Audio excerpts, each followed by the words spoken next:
And it's really cool to see that they're looking great. Now, this one's typically a deep maroon in the early spring. We did film this in September, so early September. So not as much color on this one right now.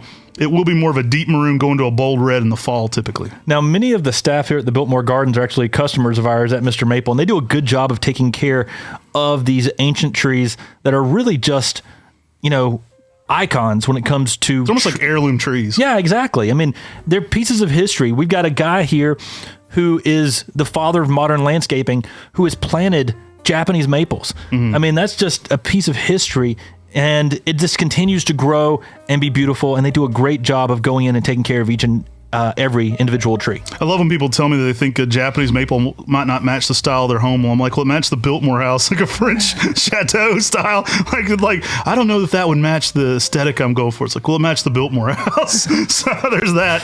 Those trees are really close. You can actually see the Biltmore estate from this tree as you're standing at it, the actual home itself. But some great plants. These over time they've added dirt, so they've become more multi-stem too. I think the original trunk's buried there a little bit. Yeah, and they've got those close to the house, but the garden extends further out as well. And they've got so many cool trees out and around. There's actually some really old upright Japanese maples if you walk further down in the garden. Yeah, we got to go through some of these trails and just kind of go through and explore a little bit. Get to see some of the older Japanese maples on this trail. Many of these are Emelinum style. There's a few Palmatum style. Likely several of these are upright reds in the spring, several upright greens as well, a little bit before fall color. This actually, we filmed this about a week and a half before the hurricane, so I'm glad that Nakata-san got back home safely right before Western North Carolina got really crazy. And I do know that these trees are doing well after the hurricane as well.